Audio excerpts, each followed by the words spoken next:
World Hunger, Oxfam, World Inequality Report, it's all good to talk about them, but uh, I mean, when we are doing some serious analysis, we need to look at serious kind of surveys and serious data sets that we have. We can't just cherry pick whatever we find convenient and comment on it.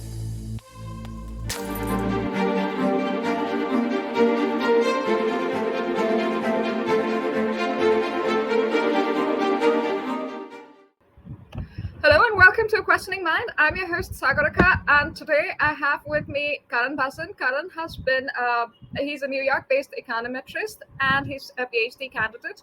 He has recently co-authored a very popular and controversial paper that is co-authored with Dr. Virmani and Dr. Surjit Bhalla about the dearth of or the almost wiping away of extreme poverty in India in recent times. Karan, it's an absolute pleasure to have you join me today. Namaste and welcome. Yeah, thank you so much for having me. The pleasure is entirely mine. So right off the bat, I'm going to start off with something very broad, and we can narrow down to the technicalities later because I want this to be a little more accessible to everybody as well. So let me begin by asking you, is this something that is a political paper? Does it have political leanings? For the record, I'd like that clarified because we've seen even Sitaram Yechuri, come up against this paper. We've seen a lot of political controversy around it. So can you please, for the record, just set that idea straight? Right. I mean, look, I'm surprised that surprised and a bit disappointed as well that it became political because this paper talks about the National Food Security Act, which was a policy during the UPA era. It talks about PDS, which has been a prolonged policy of the Indian government, and leakages, which again was first mentioned by none other than former Prime Minister of India, Rajiv Gandhi himself. So we are looking at a policy that has been around since forever. Food Security Act, incidentally, was brought in by the UPA government. It was one of their flagship programs. And then, of course, we talk about the PMGKAY, which was the expansion of it during the pandemic year.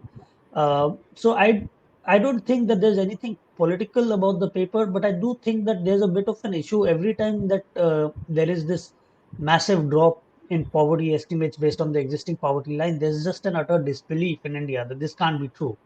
And you know, we as in the sense the authors have been discussing it that why is it unique only to India? I mean, why is it that this doesn't happen anywhere else? And I think that's a bit surprising, and I think that's also not necessarily bad, uh, in the sense that it is bad, of course, that we don't want to accept our own achievements. Why is that? I don't know. But the reason why I think that it's not necessarily entirely bad is because then it means that we are much more conscious as a society about doing better, and I think that pushes us to do even better. So I think there are two sides to that point, and as far as the political controversy is concerned, I honestly have tried to stay away from it. This was a policy that many of us had criticized. In fact, all three co-authors were consistently never in favor of in-kind transfers to the effect that they were, because the efficiency standpoint says, and when we talk about efficiency in economics, we mean that what is the least cost, so to say, way of making a person non-poor. And this is, of course, probably not the least cost method. Cash transfers would be more efficient. But it is, with as because we kind of looked at data, so our views also change from time to time. Uh, During a pandemic, that least cost method of cash transfers was probably not available because of supply chains breaking down. So within that context, this policy worked well. And many are now interpreting that we believe that the in-kind transfers of food subsidy should be extended, or we are in support of it, or we have changed our views on it. But I don't think of this paper suggesting anything to that effect. If anything, we are just restricting ourselves to what we see happen during the pandemic because of this policy. And that's pretty much it. Well, okay. So another controversial issue is this paper is apparently not endorsed by the IMF because although it's published on their platform, it has a right of saying that the conclusions reflect the views of the authors and not necessarily those of the IMF. So is this right common to all such papers that are published by the IMF, or is this A- particular? Right? Absolutely. So every IMF working paper that you can find, that you can go through, has this disclaimer there. In fact, the same is also true with every World Bank paper. And in fact, the same is true with every working paper series. Because when you do a working paper, it's basically research in progress. Mm. And the idea is that you have some results that you want to share. So you put them out there, you get feedback, and then you improve on the paper going forward. Uh, so that's pretty much what the academic kind of trajectory is. And I don't know why people are talking about this disclaimer because it's there in every single working paper of IMF, World Bank, not since today, but since forever. Right. So So another Oh, question. by the way, Sorry. on that front, I think it's important to mention one thing because I think many people may not know this. Even though that it says that it doesn't represent the views, it's not that Mm. authors can publish whatever they want for these Right. working paper series. So when we were done with this working paper, we of course submit it, and then there's an internal seminar that happens for the division which it is relevant for. In this case, it was the Asia Pacific division. So IMF authors, researchers, our peers, etc go through what we have done. Mm. Then they give us comments, feedback, how to improve it, and all of that stuff happens, and then we work on it, and then it comes as an IMF working paper. Same also goes for World Bank. So it's not that you can publish anything without any scrutiny, or it goes through a proper process. It's vetted by our peers at the fund. They go through every single assumption, give comments on them. Those comments are addressed, and then it is published. And incidentally, in this case, especially in this case of this paper, because World Bank has been one of the pioneers in poverty estimation, we made a seminar even there at the World Bank in their poverty calculations division. Uh, and we mentioned that in the footnote of the paper itself that we did receive comments from them and address them. So this paper came out after a lot of discussions behind the scenes with people who are involved in these sorts of calculations. And only after we got all possible feedback from them that we went ahead and published it. Right. So that's something to be to know really, because we are typically unaware of all of the things that go on behind the scenes. But of course, it's published by the IMF, so it's going to have some sort of authority, and that is probably why it's also controversial. But Karan, this is a working paper, right? So that remains research to be done. So that is another point that's been raised. That has not been peer reviewed yet. So it's work in progress, and this should not have made the news as it did. I don't know if it's all right to say it's not peer reviewed because, again, as I said, World Right. Bank authors and IMF authors went through the paper and gave comments, etc. So there is a process of review which has gone before the working paper is issued. It hasn't been peer reviewed in the sense of a journal publication, and that's a separate issue. So it's not that Right. it's not been peer reviewed. I mean, and it's still being reviewed, even with Mm. the extensive scrutiny that has been going on in the popular press about trying to find out where they can grill the findings. And so far, I've gone through every article, but I haven't yet found anything that would help me improve the paper, except for certain tidbits of how to rewrite certain sections so that they become clearer. But on the Mm. methodological front, I'm still waiting for any substantial comment from them that can be used to improve the paper. Uh, and as far as the process of the other peer review for a journal is concerned, look, that's a separate issue that will be, of course, dealt with at a later date. Right now, Mm. the focus is to see if this finding is kind of very important for us. And there's another consumption expenditure survey that's also likely to happen this year, which I got to know only because of the news reports, so to say. So how accurate we are, that's the first thing that we need to ascertain. And Mm. what is the margin of error? And once we are done with that, then maybe we can think of uh, going in for a journal or something of that sort. But the first thing is that how close the methodology tracks the actual changes in the data. So that's what we are more focused on at the moment. Well, thanks. I've gone through a lot of the commentary and critiques that this paper is receiving, and some of them, frankly, most of them are well, seem to come from places where they haven't even read the paper, right? Or it's so strange, like this. There's an article published in the Scroll for viewers who have not read it. I suppose you must have gone through it at some point. Yes, Uh, and that the journalist actually sent an email to us for comments. ah, We had jotted down comments because I think it's from India Spends or something. Like they wanted to fact check the paper. And unfortunately, we decided, or rather, fortunately, the first thought that when I read the email was that ultimately the paper has to be judged by our peers. It doesn't have to be judged by fact checkers. And I honestly don't hold them in very high regard because, and I mean, this is on fact checkers on either side. It's not just because now you have fact checkers on both sides, and all of them are motivated, so to say.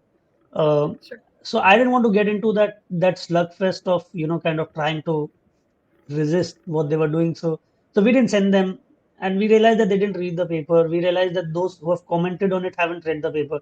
It's very easy for us also to do an op-ed responding to them, but rather than wasting our energy responding to every op-ed article that comes here and there on the paper, I think we are just absorbing all of that, trying to see what works best, what is useful to us. So far, we haven't found much, but if there is anything useful, we'll use it to improve the paper and get on with it rather So, than getting into this. for some of the audiences who may not have come across this op-ed, I will be linking it below as well, so you can maybe compare the depth of data that is there in the IMF paper versus what the scroll says. And somebody, he's a political and economic analyst, Ajit Ranade. So he has asked questions like, if poverty is so low and inequality is declining, then why is the government persisting with the free food scheme? Why is that a flurry of welfare spending on gas cylinders, cash transfer, free electricity? Why is India's hunger index worsened, Yeah, I etc.? mean he also So, compared this with the multidimensional poverty measure, right, right. and you can't. Right. So let me respond to that because it's Yeah, very important. Poverty measures the extent of deprivation, right. and of course, people are deprived. That's why we do this kind of Mm, computations. And there are different measures of deprivation. mm, You cannot pick and choose one measure of deprivation and compare it with others. Of course, you have to see the improvement in everyone to see progress. mm, mm. But what we are talking about is extreme poverty, which is measured on the 1.9, right? Yes. And we're talking about that because that was which was being mostly discussed during the pandemic. So, and in fact, our paper also presents data on a higher poverty line, which is a $3.2 PPP Mm, mm. poverty line, which is what we recommend for India, that we should move to that Right. level. And the other point is that World Hunger, Oxfam, World Inequality Report, it's all good to talk about them, but uh, I mean, when we are doing some serious analysis, we need to look at serious kind of surveys and serious data sets that we have. We can't just cherry pick whatever we find convenient and comment on it. He has done two columns on this incidentally, and I think he's the vice chancellor of Gokhale. Okay. I think Gokhale Institute is in Pune, maybe. Yeah. So I think vice chancellors these days have a lot of time to comment and less time to actually go through papers, maybe. I know it's a snide comment for someone who's kind of obviously very old, but I would have really liked if he would have gone through the paper and then commented rather than going around making comments that honestly don't make him look in good light. So No, so this is something that audiences need to be wary of. For anybody viewing this video, I would really request that you share this video a little bit, because what happens is most audiences read these things as laypersons, as I do, right? But that is a certain analysis, a process of analysis that is lacking, which is due to resulting from a lack of exposure to any of the jargon that is used in, say, serious paper or serious data. So what happens is people go on authority. So somebody like him, because he's getting published in a few places, may have as much authority as you because they don't actually understand the difference in the kind of depth of research or anything of that sort. And it's right. written in English, so there's a little they use fancy words, and they present it in terms that the common person understands, right? Like, why is the hunger index, or why are we so low on the hunger index? Like, we're lower than Sri Lanka. So I mean, yeah, but Sri Lanka, so exactly, we're lower than Sri Lanka, and then look where Sri Lanka is today, and look where we are. So there is an obvious and hunger index. The name is very misleading. I think they're mostly talking about nutrition, etc. And there are obvious issues with respect to the nutritional intake, and the obvious issues are because I mean, it's a politically difficult thing for any government to do. But when you're pushing for cereals like rice and wheat, you're not obviously giving the poor adequate protein sources or vegetable sources, which right, means right. that I mean there is that issue. One very good thing during the pandemic was that at least people got 1 kg of additional pulses free under the Yes. PMGKY, and that became, of course, a game changer. I think we need to think about how much pulses can be given going forward if we want to continue with this, and if we don't want to go into cash transfers. Uh, but it's a political economic question that do you still want to continue procuring so much of rice and wheat at such exorbitant costs and then distribute it to so many people? And the point about why is the PDS being extended to so many people? It shouldn't be. It obviously needs to be narrowed down further. That's another conclusion of the paper, that we need to reduce the entitlement to those who genuinely need it and make it much more targeted. Mm. But the question is, what level of more targeting do you want? For that, first we need to see what is the poverty line that you want to move to, and then define who will be the beneficiaries. So it cannot be the other way around. And the second point is, in a pandemic, when people across the income distribution have been affected adversely, you cannot clamp down on these programs because obviously you want to extend as much of help as possible to people. Mm. So this whataboutery about research, serious research, is just something that probably would have made a lot more sense if it came from politicians rather than That's absolutely, absolutely. academicians. So, and one more thing that because we've been at it since 2019, to be very honest. This is not some, and we, Mm. of course, Dr. Bhalla was involved in poverty research. He was involved in the first poverty debate, etc. And even Dr. Virmani worked on this at the Planning Commission. But my interests were, I mean, when I first did my master's in economics, the first thing I told myself is that no matter what, I'm not going to work in poverty, inequality, and these, dev areas because they're too controversial, too political. I don't want to work in them ever. So as the saying goes, never say never. I didn't imagine myself doing this kind of work. But the only reason I had to do this kind of work was because uh, what I would describe as a bad equilibrium of research was going around. In Right. 2019, the conventional wisdom was that poverty increased in India between 2011 and 19. And then I started looking at indicators and I couldn't find it. And yet, in every op-ed, I would see people like, I mean, certain, I don't want to name, but certain professors at JNU, certain professors who retired from JNU kept writing about this, that rural poverty is up, urban poverty is up, citing whatever random data that they could find. And of course, we didn't have a consumption expenditure survey, so it was difficult to kind of estimate in the absence of it. But that actually got us motivated to get our hands dirty in this again. And when we went into the trenches and realized after going through a lot of data that there is absolutely no evidence of poverty going up. And that's when we presented our paper first at the NCAER, National Council of Applied Economic Research. This was in 2020, before the pandemic, where we had estimates till 2017. At that point, we weren't aware of similar research at World Bank, which was also being done. Of course, their study also has certain issues where there are certain methodological differences, but we provide estimates even using their exact survey instrument, so that can be compared. Uh, and when the pandemic happened, this bad equilibrium of research went further, and people had all sorts of numbers: 75 million more poor, 230 more million Yes. poor. I was surprised nobody said that 1.2 billion more poor. I mean, because if you're going forward, this good. Because number is 250 million. That's always the number that has to be used Yeah, for and everything. I mean, it was disappointing because when people were doing that, and then of course, similar research was happening across the world as well. And this is something that critics seem to be unaware of at the moment. That this is a literature which is still evolving, and it is evolving at a fast pace. So whether you look at the work of Meyer, Mock, and Sullivan, or a recent paper on unemployment benefits and its extension on US leading to 6-decade low poverty during the pandemic year as well. So whenever Oh, you extend, wow. yeah, so whenever you extend support to people in the form of transfers, it is bound to have an impact on consumption. So when you measure consumption-based poverty, it will obviously reduce. And the reason it reduces is because people are getting more support. There's more redistribution happening in an economy. So it's not something which is unique to India. I think it's there in many countries that extended good support, targeted support. Uh, and suddenly, what you see now is that except for a couple of people who are committed to showing that poverty increase, which are probably two or three, actually not even two. I think there's just one person who's still saying it. Everyone else who was saying till as recent as 3 months back that poverty has increased in India, finally is conceding that it hasn't increased. So, Mm. for people who are commenting on it, I would suggest viewers to see what they wrote probably 6 months back on the same issue Mm. and compare it with what they're writing now. There they said that it's increased. Now they're saying that it's probably reduced, but it's not as low as less than 1%.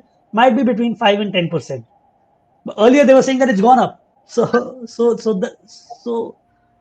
I mean, you can't obviously be shooting darts in the dark and then hoping for it to hit something. It's just bad commentary, to be honest.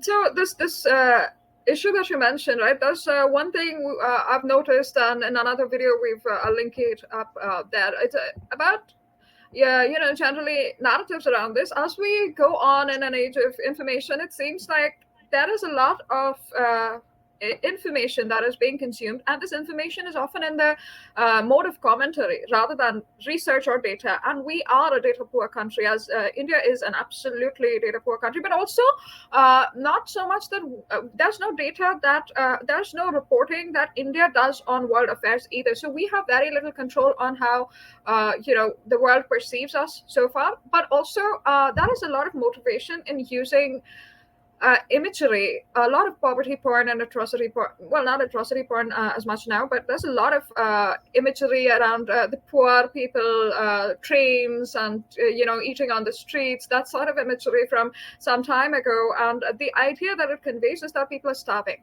and we're not particularly privileged and living outside of society. Somebody like me, somebody like my peers, we live within society and try to contribute as much as possible. However, the thing with starvation, it's not there even in the urban poor, etc. They seem to be getting at least the basic nutrition. And something that with regards to PDS, this is something that my somebody I again interviewed was telling me about how it's done in her village and how domestic helps and everybody, they've got it's very efficient and it's very streamlined, and it is targeted enough to be reaching the right people who have been demarcated for distribution too. So Right. By the this way, is captured in do you know commentary, that captured in do, speech. do you know that the 16% of US population also gets food stamps? FYI, Right, just yes, like yes, so yes, but we don't see people talking about that. exactly, exactly. Uh, and honestly, to allude to you, I do agree that that's a problem, but that's something that we can't change. And I have a big issue with the way things are perceived, specifically because when I read newspapers, I probably mark, and I think I should have carried a newspaper with me to show you. But when I read a newspaper, such as a prominent one, which is issued from the same place where I am, Mm. uh, New York, it's kind of very Yes, famous, yeah. so to say. But when I read it, uh, I take a highlighter and I mark all fake news with red, the headlines on India, in India particularly. And I have a hit rate of about 94% or something. So 94% of all the stories I can say that they're not true, they're misleading and My stuff like that. God. And but I don't blame them. I don't blame them is because what I've realized is that they go to their friends in India, Mm-mm. and their friends are people who are known for having boxing matches in Madison Square, or who were used to fixing ministries earlier, discussing cabinet portfolio, so to say. And these guys have obviously lost a lot. They lost their access and they lost their influence. So they of course have an axe to grind. But these people, and I do believe that some of them might be good at heart. So I don't sincerely believe that, but I just want to say it. I don't believe it, but let's just assume that it is true. Even then, if this is the information that is fed to them, then they can't do much. So the first level of change has to happen in terms of realizing that the people that you're talking to have no idea what's happening in India. They sit in town hall at Khan Market, uh, smoking their cigarettes, sipping their wine, and comment about rural distress in bloody Madhya Pradesh. Where if I ask them that can you point the village on the map of Madhya Pradesh and tell me where it is, they probably wouldn't be able to tell me where Madhya Pradesh is. Right. So, so if you're getting your information from them, then obviously you're going to have a very biased view on India. But having said that, we can't change it. We can't change the way the world is functioning. And of course, we are kind of trying to fix it in our own ways. I think the government is, of course, doing its bit. But more importantly, I think as I said, the good thing is that because of so much of scrutiny, we are really trying to do better. So in India, we have a health insurance program that's free for most people, and that's I think Bernie Sanders would love to implement something like that in the US. Whether he's aware of it or not, that India has it is a separate question. Mm. But that's a key part of his agenda. Similarly, the not Ayushman, sorry, the Awas Yojana, affordable housing. There's a lot of chatter about creating a lot of affordable housing in the US.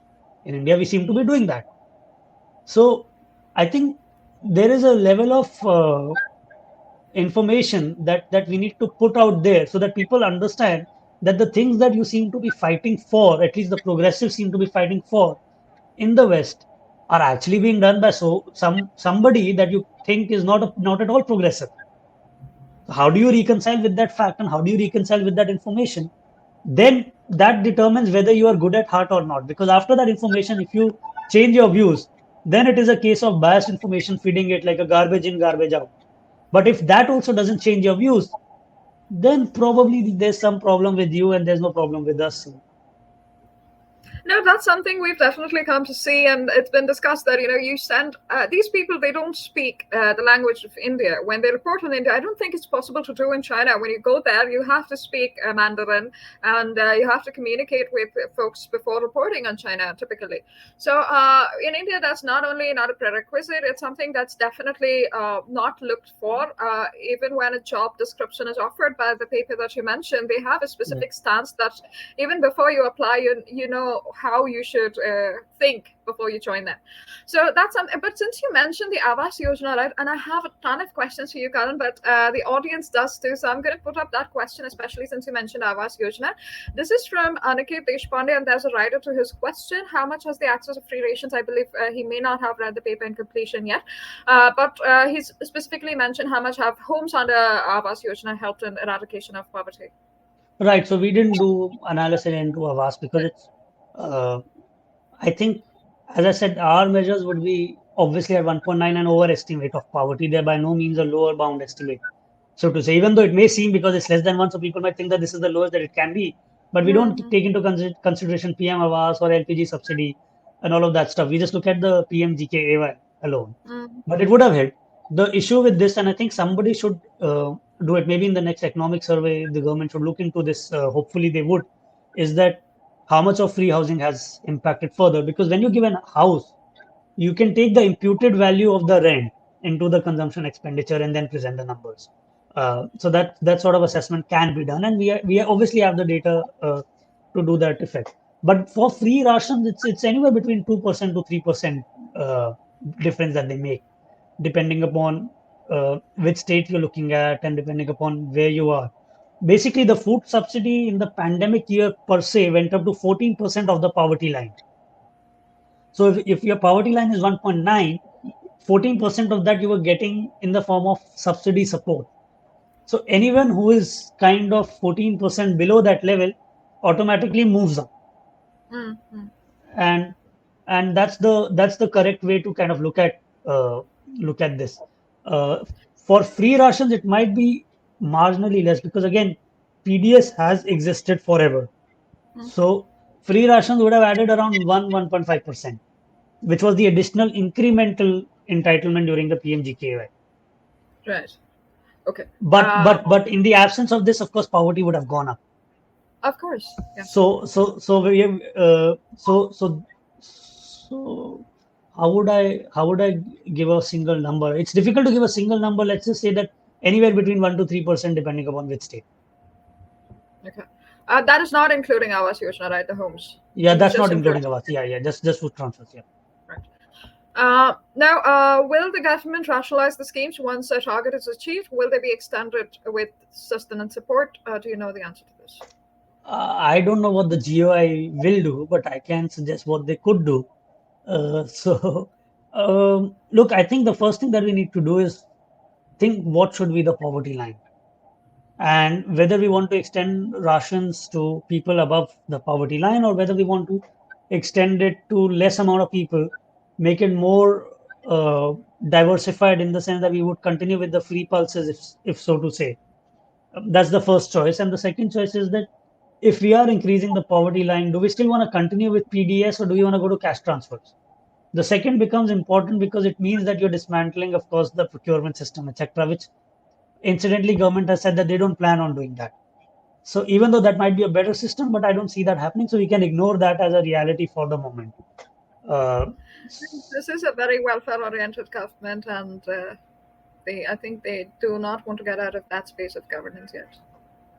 Um, yeah, and that's tragic actually, because that's everyone believes that that's actually a bad policy. So mm, I've heard all three of you comment on that, and that was your first, idea as well, that cash transfers would be much better for the right. economy.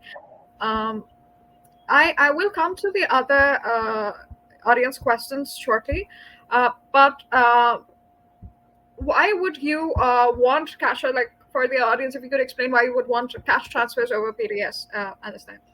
So the argument for cash transfers a couple of years was much more straightforward because PDS was of course not well targeted. So what used to happen was that you would get approximately 60%, 50% of targeting. Instead of cash transfers, all 100% targeting could, not 100 maybe, but at least 98, 96% of targeting could be achieved.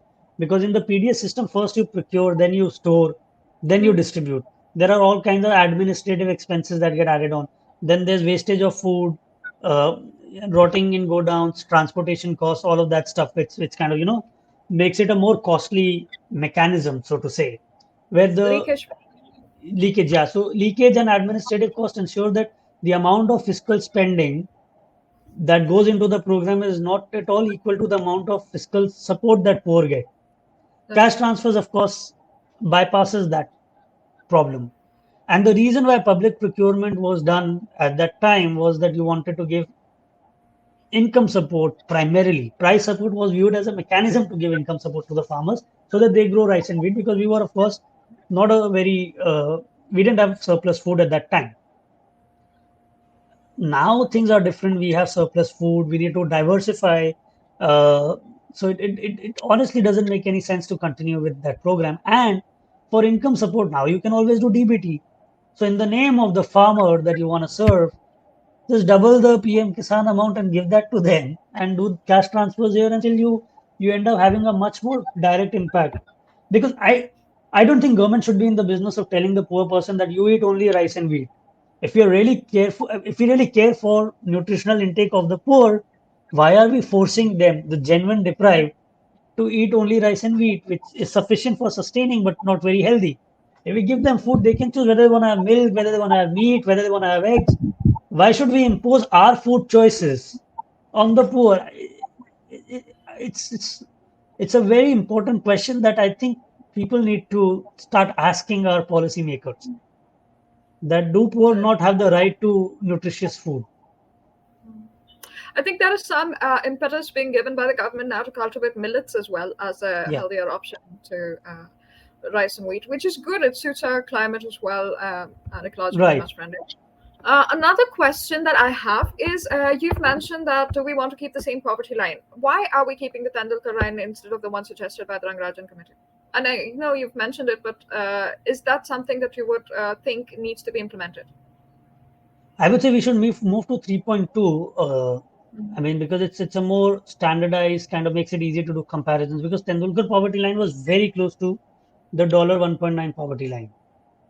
So because it was very close, you take the Indian poverty estimates, compare it with the 1.9 estimates for across the world.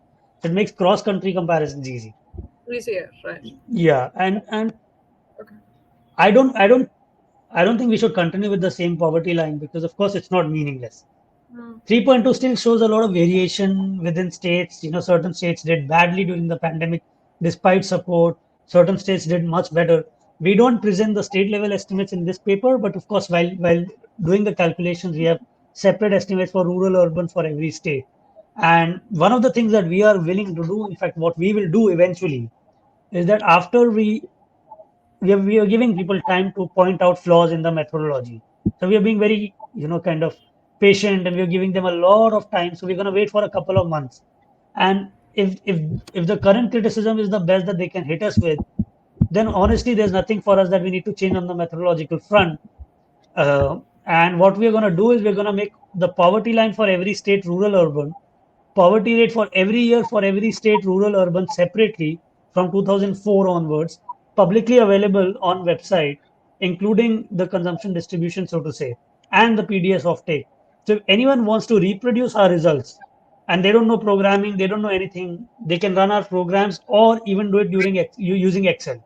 So we are in complete, of complete opinion that there should be transparency with respect to our estimates, and anyone who does not know anything about it can easily reproduce our results.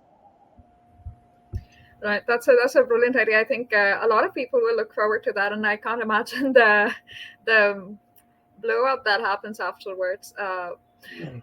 But one question that I've had is it's a very obvious question. I know you've been asked this. Why was this not? Why was your method the first in line, and why was it not used previously? Because any poverty estimate is supposed to essentially empower solutions, right? This has been a solution that has been implemented since decades, and why has its impact not been calculated into the poverty estimate That's of actually a India?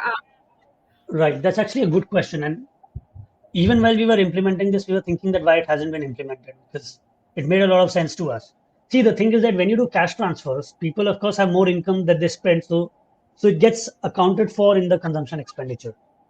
So when you do a survey and you ask how much money you spend, you would spend more than you earn, and that difference comes from the cash support. Yes. When you give them a subsidized good instead and ask them that how much did you spend on food, he would say I bought 10 kgs for 3 rupees, so 30 rupees. The market price is probably 10 rupees. So if he bought 10, that's 100. This is just an example. So the 70 rupees is support that he's getting in the form of in-kind subsidy. And that doesn't get accounted for in the consumption survey. So if you do cash transfers, then your poverty rates would appear to be lower than in-kind transfers. So that cross-country comparison becomes a problem.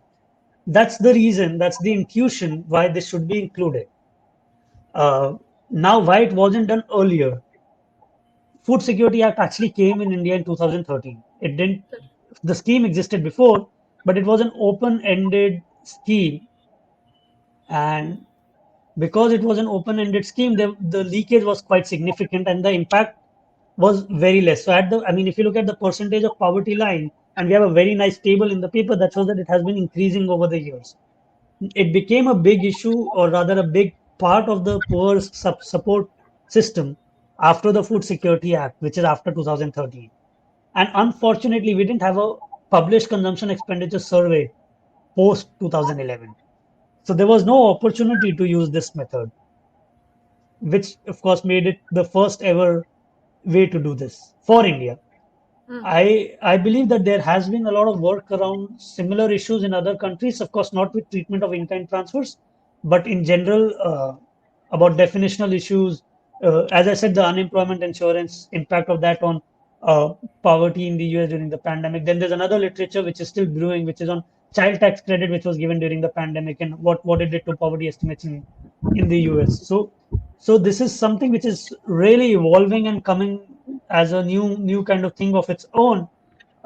And what it shows is that our previous assessments of poverty levels Mm. across many countries was much higher than where it was in reality.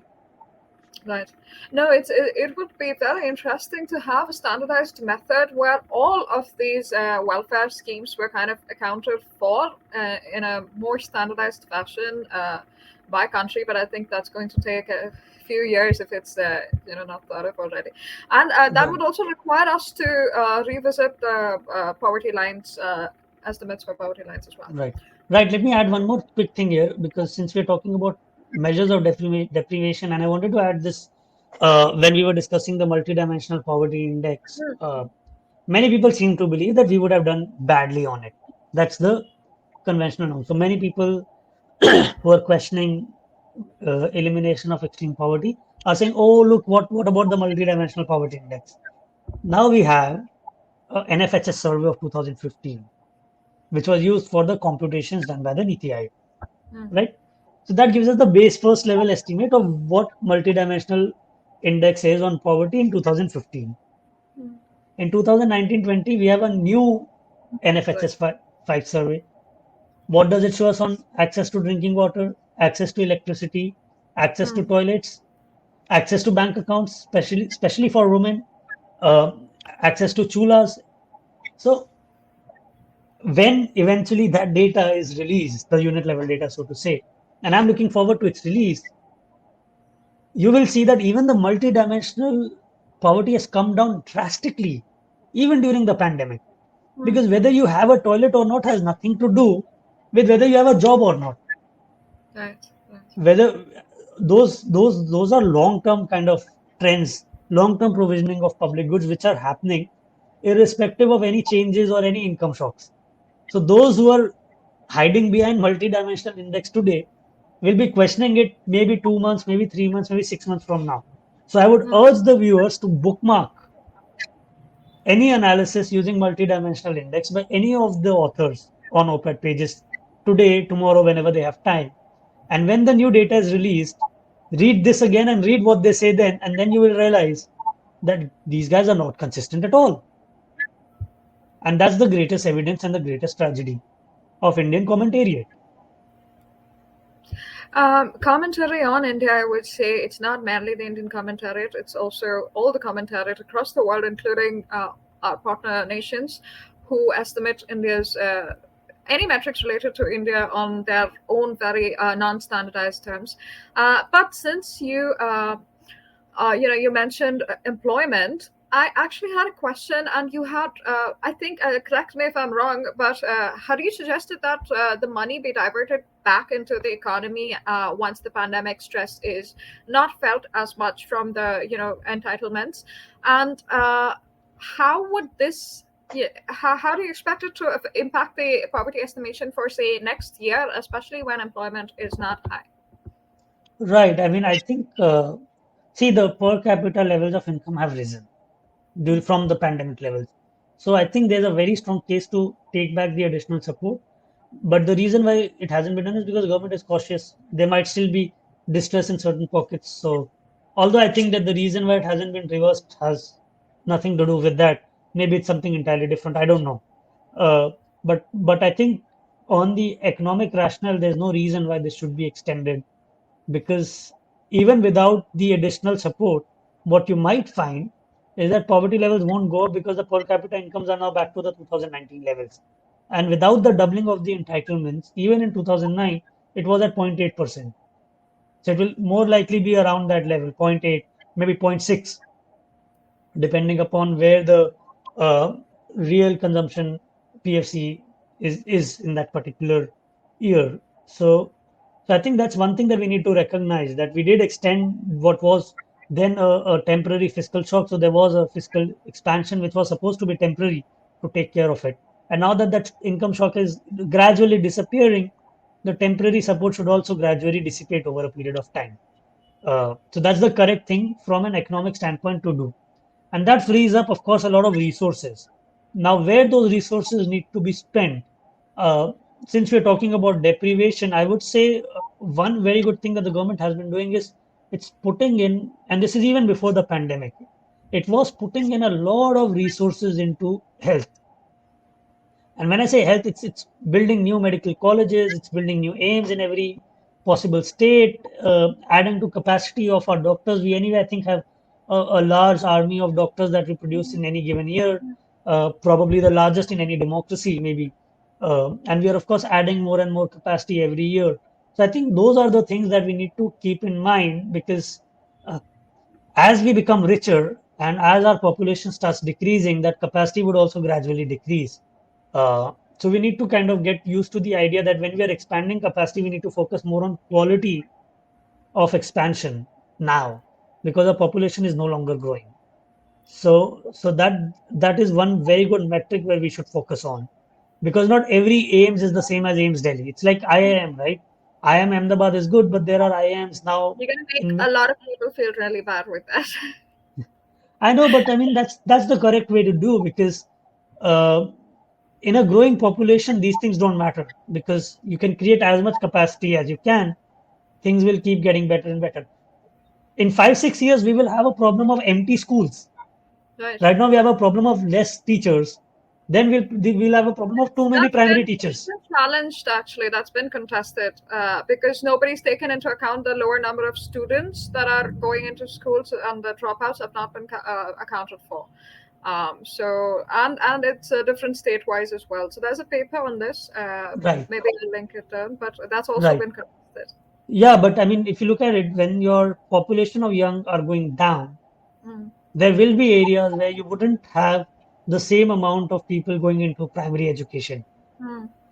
And that it won't show up in higher education, but for primary education, and I'm talking only about primary education right now, that's where this will show up first. And this showed up even in the US, and then it eventually showed up in higher education. And now you have kind of environment where there are more foreign students that are utilizing the investments made back then by Mm. various people in human capital.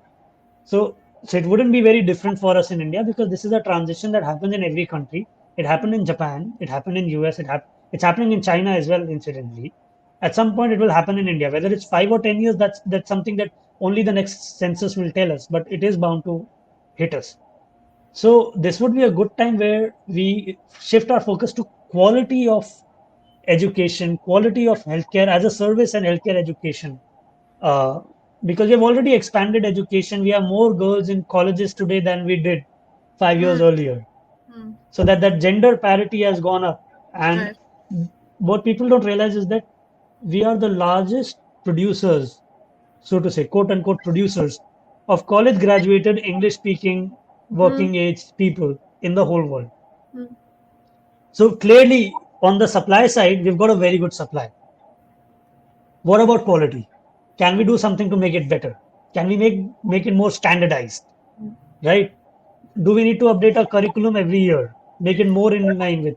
Right. This is something that I think is not being approached with a more strategic aspect. It's being done in a much more piecemeal manner, and it's not very standardized. Some states are Right. doing it, but it's very piecemeal. It's not effective. Another thing that might make people unhappy is that I have a forecast that eventually, except for certain IITs and IIMs, we will have a situation where more people would prefer private universities out of choice, not out of compulsion.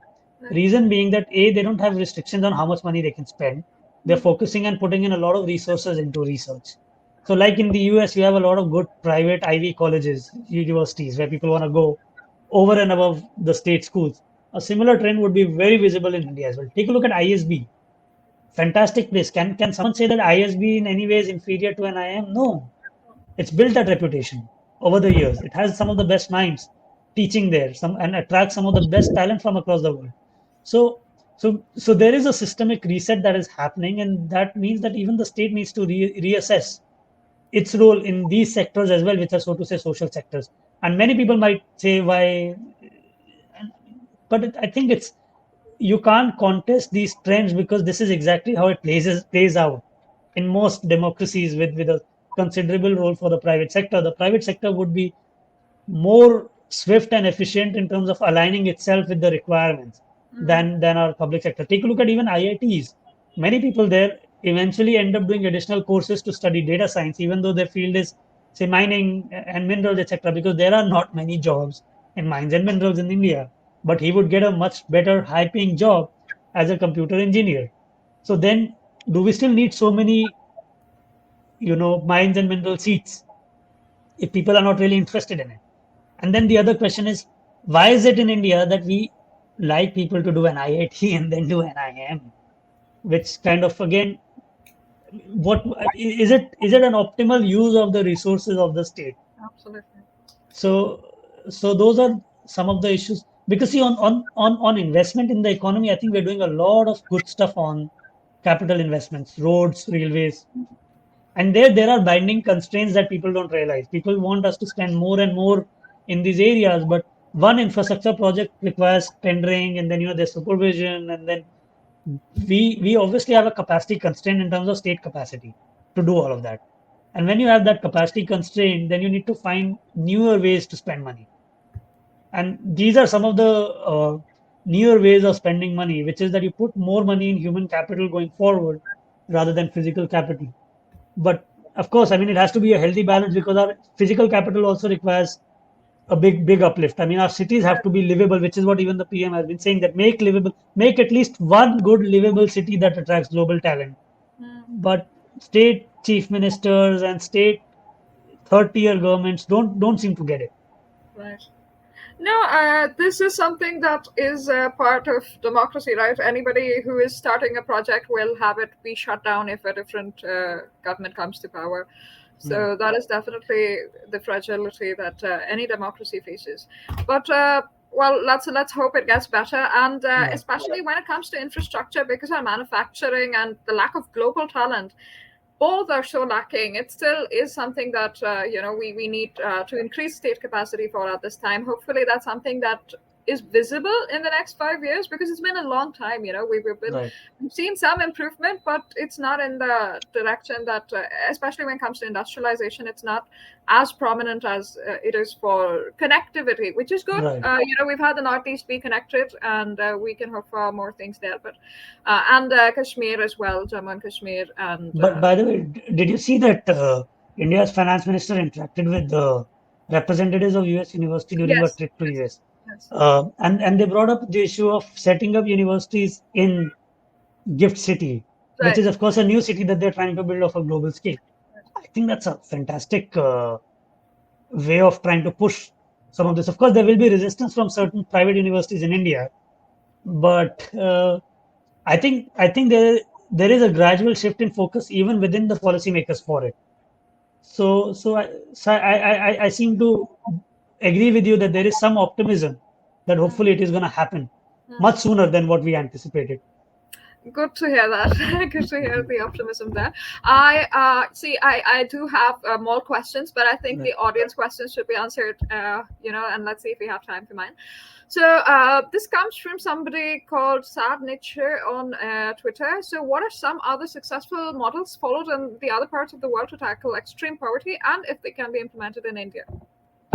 Right. So, of course, one big thing that affects poverty is growth, and inclusive growth. There is no better weapon to target poverty, especially extreme poverty, than growth. Professor Jagdish Bhagwati, not sorry, yeah, Jagdish Bhagwati. There's also Professor Justice Bhagwati who happens to be his friend. So, not his friend, I think his brother. So he was the Chief Justice of India. Yeah, Professor Jagdish Bhagwati, who was at the Planning Commission way back in the post-independence era, had disagreed with that planning approach, saying that we need to focus on growth if we want to eliminate poverty. And his argument at that time, and there was this famous Bhagwati versus Sen debate as well, which happened. His point was that when growth happens, growth of course increases income of those in the bottom uh, quintile as a part of the growth process, and B, that creates tax revenues which can be then used for redistribution. So there's a track one and track two way to affect it. And I think India has experienced that post the 1991 reforms, a more extreme form of it during the last couple of years because of improved targeting. But and now I think everyone should agree that that's the most successful model, and that's the model that has been used in East Asian countries, to some extent even in China. China also eradicated extreme poverty just a couple of years earlier, by the way. So both India and China seem to be doing relatively good uh, on that front. In fact, China has 2.5 times our per capita income. Still, Yes. within a couple of years, we have also eradicated extreme poverty just with them, which means that our growth process is rather inclusive, probably much more inclusive. So, so, so I think the model that we have works well. Uh, Now the question is, what kind of redistributive policy should there be? And that's where there is a little bit of heterogeneity, because some countries do food stamps, some countries do extensive, so affordable access to health and education, which also in India incidentally does do that, because we do have free primary education and I think even secondary under the Right to Education Act, and then now we have healthcare insurance as well. Uh, and the key discussion, according to me, should again come back to whether we want to do cash transfers or in-kind subsidies, because that's the major difference in terms of the approach going forward. Uh, and since a lot of people like Elon Musk these days, uh, and since a lot of people go on his timeline every now and then to see what new stuff he has posted, uh, he once mentioned that we have to get into the business of universal basic income at some point. Uh, I would paraphrase it and say that we need to get into some form of targeted basic income at some point. It has to be targeted to those who need it, uh, but some form of support would be essential, because now that extreme poverty is finished, we need to think about poverty in terms of the relative sense. Poverty will never be finished, so to say, because you will keep changing the way you measure it. there will always be some people who will be at the bottom of the income distribution. If you look at income distribution, or if you think of it in the form of a normal distribution, I don't know if viewers uh, know what a normal distribution is, but it's like a inverted U, so to say, with tails here. And if we plot the income distribution, we find more or less income distribution is not exactly normal, but it's log normal, which means like it's like this, and then there are very few people at the top with a lot of income, but most people are here somewhere close to the median, not close to the mean. And that means that there will always be some people on the left side who will have lesser incomes than the rest. So, as much as you want to make equality a part of the policy goal, etc., there will always be some people who will be not who will not have the same kind of income levels as others. So we need to move towards relative measures, and so to say. And when we are doing that, then that means that these kind of support in the form of targeted transfers, etc., has to obviously continue. Uh, So in terms of targeted transfers, you've mentioned food stamps quite a lot. So that just reminds me, how would you see food stamps as compared to cash transfers or in-kind subsidies?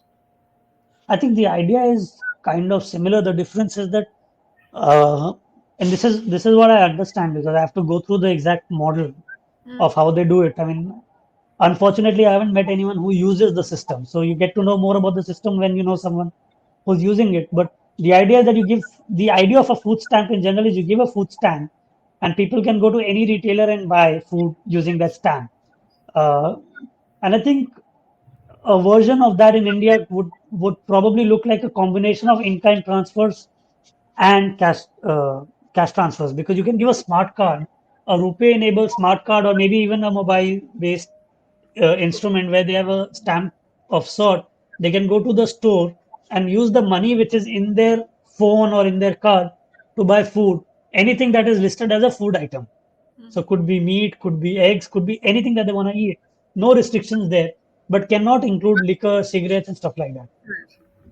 So I think that's one possible manner in which we can combine both in-kind transfers and cash transfers, and make it more aligned to food transfers. That obviously does away with the need to maintain the distribution, PDS distribution, fair price shops, etc. Which also means that it has to do away with procurement beyond what we need as the buffer stock. Right. Uh, so I think that's one viable model, and I think Arvind Virmani so did a paper on it while at Planning Commission, and I think he updated it as recent as a year back. So if anyone's interested, you can go on his website. I think he calls it India Welfare Stack. There he discusses this idea in detail. Yeah, I think that's a very practical measure, and I hope somebody, some decision maker, has listened to it at some point. Right. Now, another question we have is from Ranjan Sharma, who goes by RK on Twitter. If the reduction is based on pandemic time food tolls, how can it be considered to be sustainable?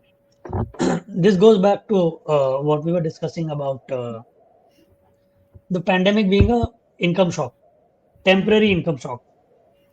And because it was a temporary income shock, you increase the entitlements. And now that the income shock has gone away, you're decreasing the entitlements. And you still end up with the same level of poverty, even without this incremental support. So basically, it has to do with how you view the pandemic shock, which was largely a temporary income shock.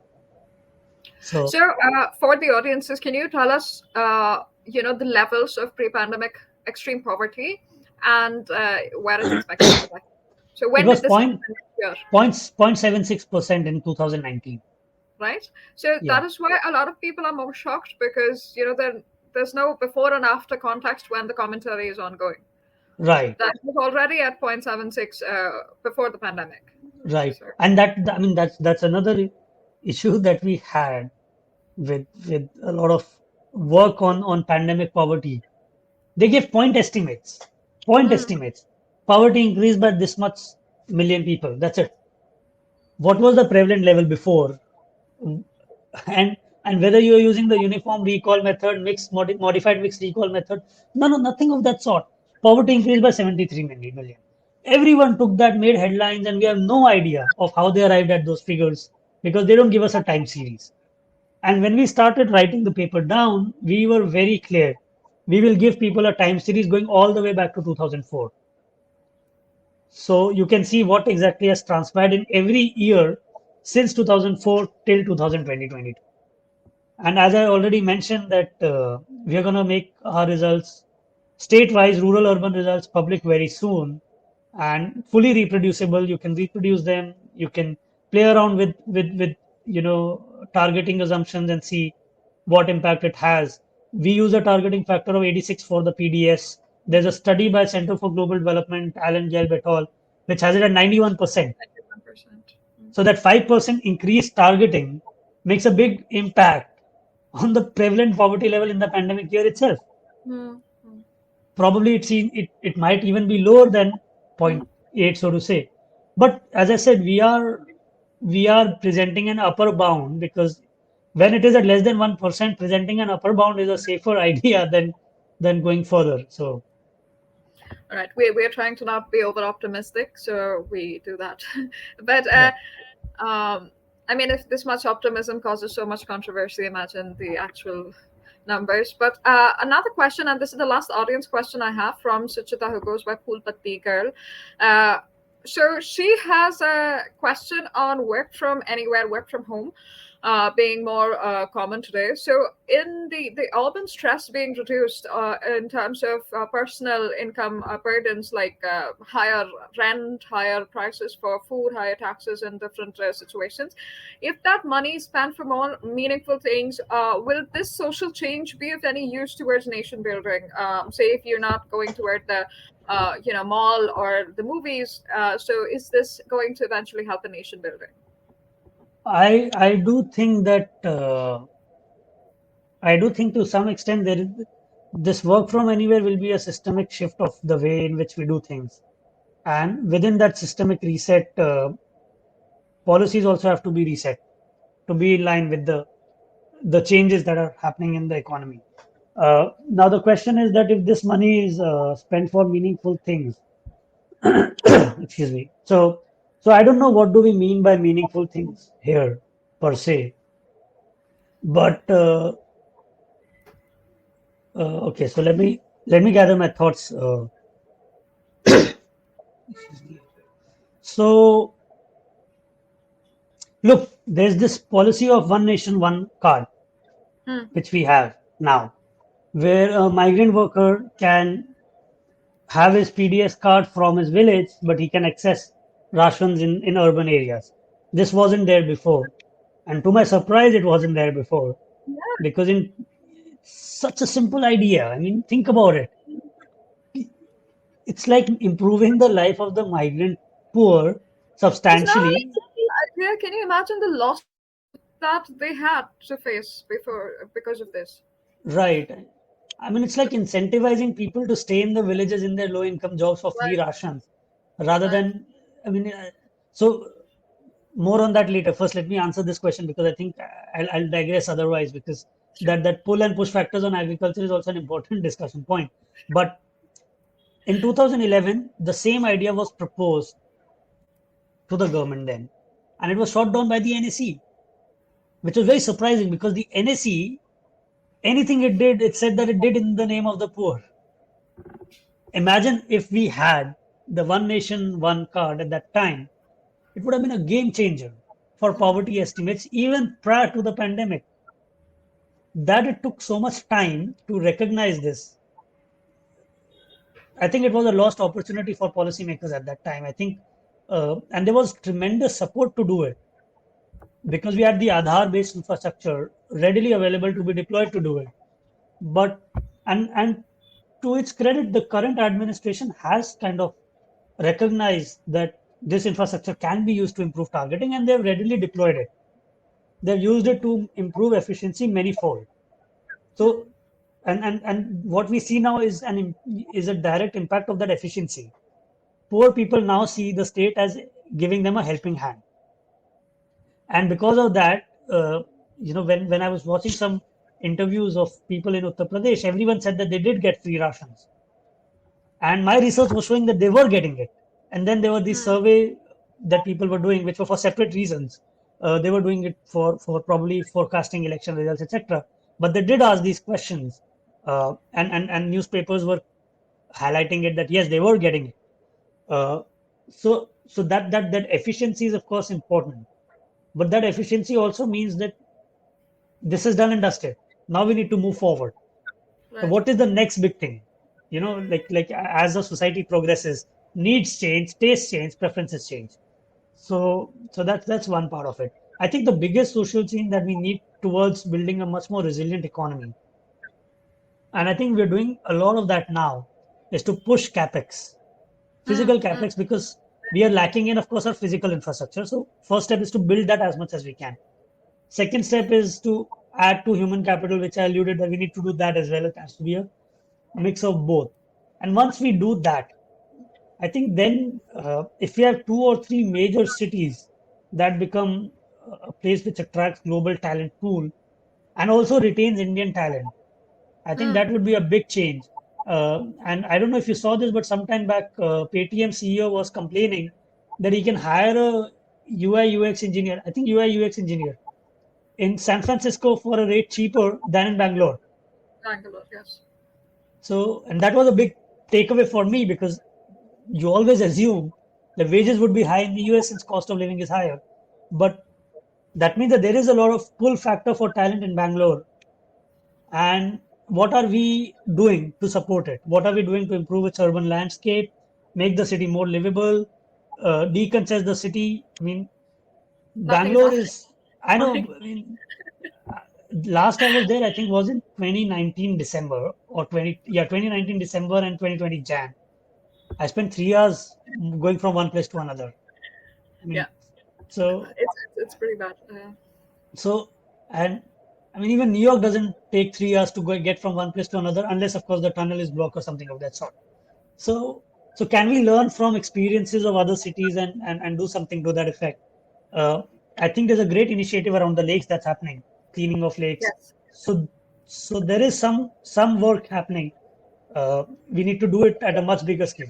There was this the lake rejuvenation is happening. It's I think there's court orders also preventing further messes there. But when it comes to say trees, there have been reports where the government has wanted to make actual existing small, not forests, but those old trees, they want to cut it down and make it into parks.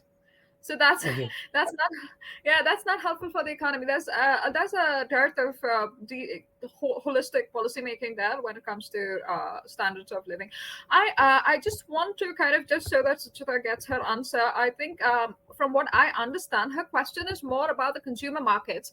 That if say you and I come to Bangalore, I love Bangalore, by the way, please don't kill me for my comments, viewers, but if we spend our money in, say, our villages, I go back to my village and maybe I help an orphanage or things like that. When we go back, we contribute to more rural economies. Maybe we, even when we're staying at home in urban areas, we find other avenues to contribute rather than to the same things that we were doing pre-pandemic, which was very urban in nature. Not that's what she means by meaningful, that you're not going to Right. boring movies, you're not going to a bar, you're not doing all of that. So is this, do you think there's a shift, and will it affect nation building as a whole and make things more Uh, equitable? my views on this will get me a lot of criticism, but I don't think that I should be commenting on how whether it is meaningful in general for people to spend more money at an orphanage or to watch a movie, etc. I think everyone has their own personal preferences. People should support orphanages, and I think that in a country like India, there should be no need for old age homes. That they Mm, exist is a very sad and tragic reality that we have to reconcile with. There is again an issue of social values going down. Uh, so these kind of initiatives are required, and as much as it troubles me that they're required, they are required. So if you think that you want to do something meaningful with your money, you should. I have a friend who uh, lives in the US. He spends a lot of his extra money supporting goshalas back in his hometown. So, because that's a cause that he relates to. mm, Similarly, mm, if somebody relates to a cause that is close to their heart, they should support it. Whether it's an orphanage, whether it's affordable school, mm. paying tuition for underprivileged kids, maybe even adopting children, so to say, Right. adopting animals. If you can, I mean, if you like animals, adopt them. Because honestly, if you think that institutions, sorry, global NGOs, so to say, I don't want to name any, but global NGOs that want to fight for animal rights, for civil liberties, etc. If you think they are going to come in and solve our problems, we are honestly kidding ourselves. They are happy to pay money to brand ambassadors who are flaunting crocodile leather Mm. purses and stuff like that. They don't care about animals. I'm sorry, they don't care about us. They don't care about our biodiversity. Just Somebody because you cares. said alligator skin, right? I have a very disgusting, but because you mentioned alligator skin, especially, right? This I came across this some time ago, just a few days ago, in fact, where we found that when our land, Sri Lanka, Africa, they were colonized, the British used to feed human toddlers to alligators because Wow. that they were used as bait. And there was even a product with an advertisement showing a black African toddler and an alligator staring at them hungrily. So Right. this was even as late as the 1800s, and these were removed from record, later on because it seemed against humanity, which it was. But I mean, we know that history of keeping people in zoos, etc. But this was practice. And Right. first, I saw it about Africa, and then further reading brought me to understand it was done Right. even in Sri Lanka and India. So this is the kind of this has happened. So I think we should take with a pinch of salt if international agencies come and decide for us, and then they have the hypocrisy of uh, you know. Right. I mean, exactly. I mean, this is tragic that it was practiced, but we know that a lot of this stuff was done. And many of these countries have realized the virtues of humanity after realizing and doing all sorts of sins. That's not the case when it comes With to ancient societies such as India, and I think even to some extent China would China. probably, yeah. I mean, of course, so they are, of course, a very different country today than they were Mm. historically. But just to make that point, so if we start taking care of our own causes and supporting them in our little way, we wouldn't need these agencies to come in and do anything or have anything to show for that they're doing. So if you really want to do something, then look at causes that are close to you. And if there are these agencies from outside who are interested in them, if you do something about it, you're killing two birds with one shot. So Yeah, there's a lot of vested interest in other people pretending to be interested in our issues and affairs. They will always come with a political target because there's enough, say, poverty, there's enough issues to be resolved in home nations as well. And once you get international, it's not because you want to be internationally known for good, it's because you want to be known for politics. So that take is, take take take farm laws as an example. God.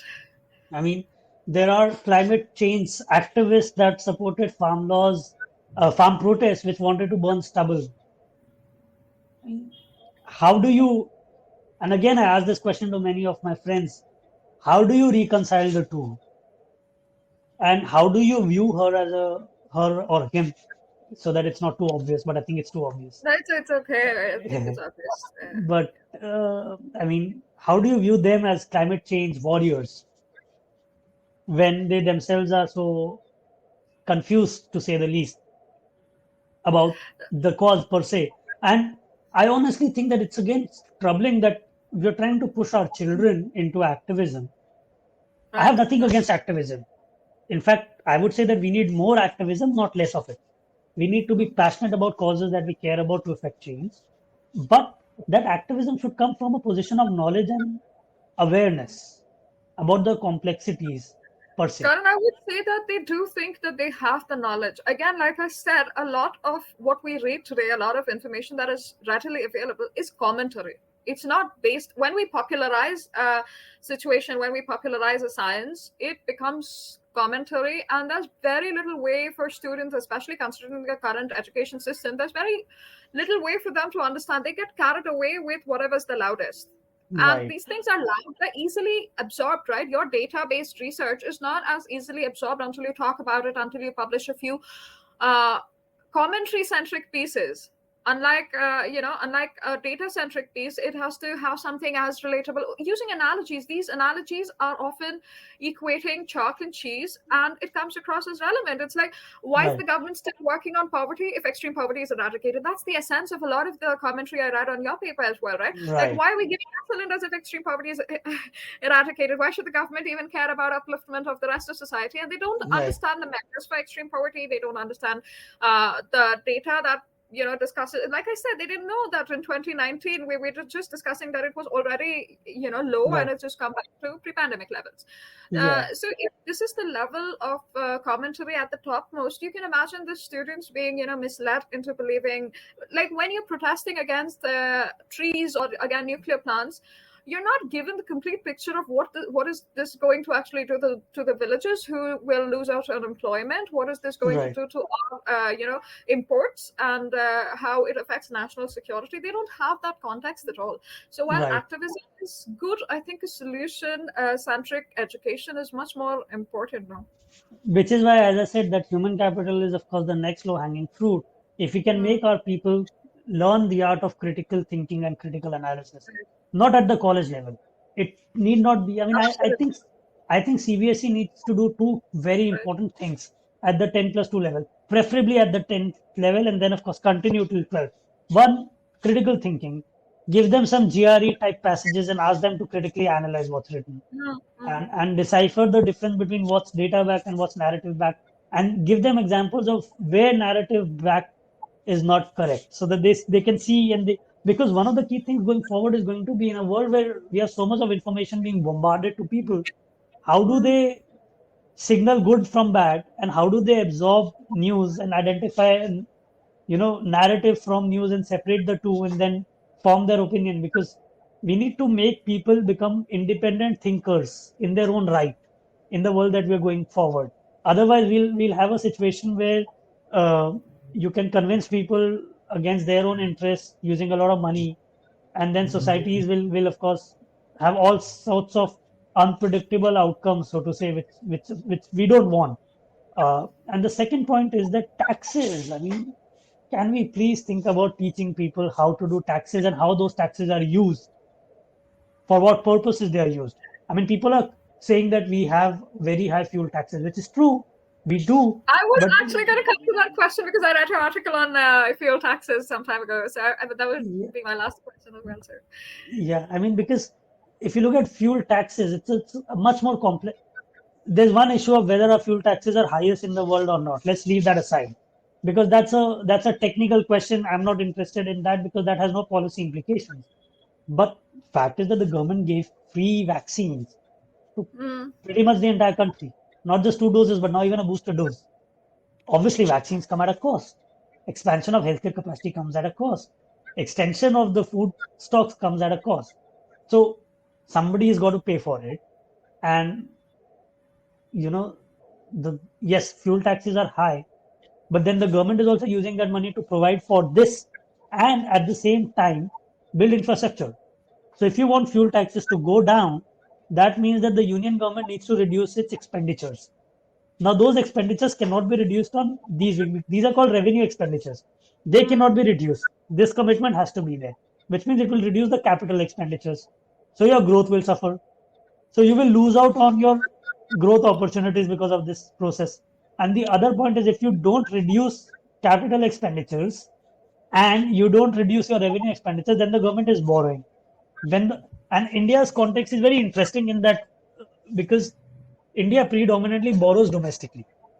And mm. what that means is that whatever money you and I save, we give to banks, and then banks lend to private sector, and they also lend to the government by buying government bonds. Now, if the government borrows more money, there's less money available for the private sector to invest in the economy, and it becomes more costly for them to invest in the economy. So if you go down that path, you're affecting the recovery of the private sector. So when you look at it, the choice is, and by the way, if you increase the fiscal deficit, it has all kinds of consequences from time to time. So we need to keep that also in the back of our mind. But that's again going into macro financial stability. I'm not going. I'm just simplifying it as much as possible. So these are the linkages. So if you think that the central government should cut excise, It has to either cut its expenditure or borrow more. Both have consequences. So think that through. Do you really want the government to do this and then this and this and this to happen? And the other point is that the government excise, 42% of it goes to states. And states levy a VAT. Now, the difference is that government has a fixed tax. I think 32 rupees or something, fixed. Whether fuel is at $100, $10, $15 a barrel, no matter what, they will collect this much amount of money. It's stable. States collect as a percentage. Yes. So that means that if it's $100 and if it's 30%, they get $30. If it's 110, it's still 30% and they make more money out of it. So given the state of the fiscal position, states have made a lot of money in the last 3 or 4 months by not increasing the VAT rate but keeping it constant. They've raked in more money. Instead of that, they should have tried to rake in the same amount of money by adjusting the VAT rate to keep prices stable. That was the best possible mechanism going forward because the center already also provides them a compensation of 14% of annualized growth in the indirect taxes under GST. Okay. So they're benefiting from that as well. But this entire macro fiscal situation, nobody's talking about it. But And I'll tell you, this is not just for fuel, right? This is a very recent commentary, and I have a theory about this. And what I see is a lot of younger people as they come into, and these are digitally literate, very information-oriented populations. A lot of them have come into the economy, the earning and the tax slabs very recently, a few years ago. And obviously, you know how our education system just does not touch upon this at all. So what happens is that they view it as a transaction, that I give this much, however, I don't receive 24-hour electricity, or I'm still paying for electricity, I'm still paying for water, I'm still paying for roads that aren't built. So they have a transactional relationship with taxes. And the nation building aspect is something that does not strike them because they just don't understand, again, how taxes work, but also how nation building is necessary, or the whole idea of why a nation is necessary is kind of eroded. Again, an issue with too much information and very little education. But this is a conversation I've had with several folks when, we discuss how we're losing out so much money due to the taxes. But when it comes to an understanding of why that is happening and what this is used for, it's missing. It's not as if, how can we use our taxes better, but why should I have to pay taxes or so much tax? So although right. I would suggest that somebody who's our tax slab at 30%, at 43 of course it's very different, at 45 it's a huge, but at 30% also the tax bracket is very large. I think there needs to be tiers because the lifestyle on the 12 LPA versus 99 LPA is very very Yeah, very yeah. different. So we did some work on the applicable effective tax rate at every percentile cross-country comparison. We haven't published it. Hopefully, we will over the couple of months. Uh, India's tax slabs are a bit messy in the sense that we undertax at the lower, not lower, but basically in the 10 to 20 bracket. We overtax, and then at the top we overtax there as well, but in the middle we undertax. So it's like you overtax here, and then you don't tax much here. So that incentivizes people to be in this and like underreport incomes to some extent, etc. So there is a reason. I mean, there is a case for rationalization of taxes. There's a reason for compliance being the way it is. There is indication that government is looking at, of course, reforming it because there is a new direct tax code, etc. But coming to the issue of the transactional view, I wouldn't say that that's not necessarily wrong because you should expect from your government and you should expect it to be held accountable because you are paying taxes. But I think the disagreement is when they say that we are paying so much for electricity and we are paying so much for water. And I think they get that because of Delhi getting a subsidy. You should not ask for a subsidy that you do not need. First, that's the point because if you're asking for that subsidy, it's money going from your right pocket to your left pocket. And if it is a badly designed subsidy, you will not get enough. So, and that's exactly what's happening in many parts, including in Delhi.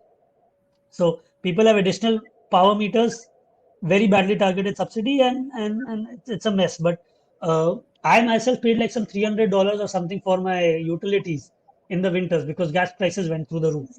So these things are costly, right? And if you can afford to pay, and if the prices go up, you have to pay. It's just market forces. But having said that, the reason why this paper is also interesting to me, the one that we just published, because even today people say that you need to do more for the poor. Hmm. And yes, you need to support the poor. But when when you're already spending 3, 4, 5 lakh crores a month, a year, sorry, on them, and it's at such low levels, then there's Right. no reasonable justification to extend that support to them. In all reality, the biggest impact of the pandemic was on the middle class and not on the poor, which is contrary to the narrative. People don't realize this, but poor got a lot of support. Middle class didn't get that kind of support. That is true. I think a lot of our audiences will relate to that. So, and when you have a narrative, including even the opposition talking about the poor, poor, poor, what do you mean by poor and what do you mean by middle class? Can we at No, I least think come there to was a a lot of narrative about the middle classes, especially as the budget was announced this year. It was a lot was discussed about the middle classes. Just after the having, budget? yes, After the budget, right? Not before, when policymakers are opening op-eds about what is the issue of the day. right, right. So, so and I think that the middle class will benefit definitely from the growth process. So it's not that nothing has been done for them, but what has been done for them is a bit more long term that has to be understood in that context. That the improvement in infrastructure that's ongoing by trying to build capacity in critical sectors, by focusing on building livable cities, again, something that the government and the budget has been talking about. Now, those are issues that are very urban centric and very important and very relevant for them. But I would still go ahead and say that it has to become a more louder narrative going forward. Because in India, if we continue to develop and if we continue to have the redistributive policies that we have, we are going to have a lot more middle class people who are middle class in terms of their ownership of consumer durables, in terms of their consumption patterns. They might still be characterized as poor because of the relative definition of poverty, but their consumption will not be very different from someone who's the median income holder. So so are we going to wait till that time till we make them a pronounced narrative, uh, or will we wait for the political system to recognize this change? And I think it's important that this change be recognized before, so that we can serve this large and getting louder community. And I also think it's unfair that a lot of their hard-earned money is spent on procuring wheat and rice, sorry, from one particular state. It's like a it's like an No, it's extortion. dangerous as well.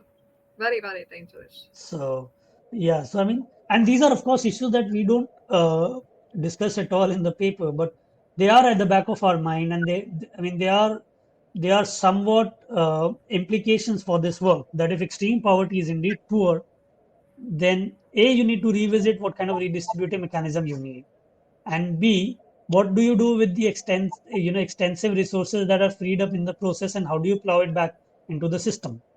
So Ajit Ranade is right. I mean, we don't need to. He's right in what he's saying, but he's using it to set a narrative which is wrong. Instead, he should have asked that why should we continue with this program now that extreme poverty is low, rather than saying that extreme poverty is not low because we're continuing with this. Right.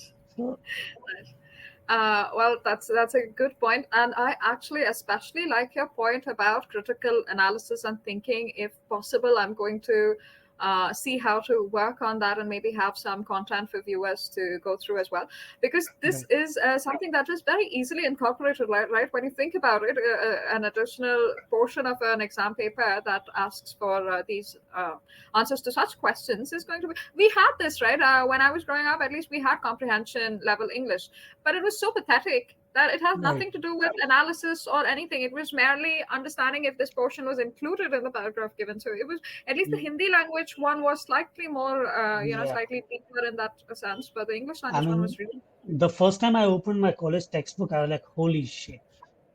What are they No, trying it's to say?" Because it's very information packed, very dense, and what we are used to is very different. I mean, you can read a paragraph like just starting and end of it, and then you know exactly what the question's gonna ask. In fact, I think that was, I don't know about you, but that was my strategy. While the comprehension, let me read the question and then read the comprehension to find exactly. the I used answer. to do that too.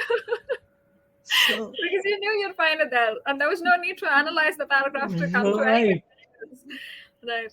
Um, Well, yeah. So Oh, yeah, Karan, it's been absolutely brilliant talking to you. I shall let you go now, and I would request the audience to please watch this. I will have clippings of this one out soon. I understand that there's a lot of information out here, and it's a little economics heavy as well.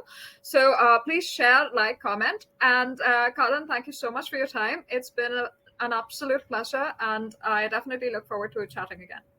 thank you so much. The pleasure is entirely mine.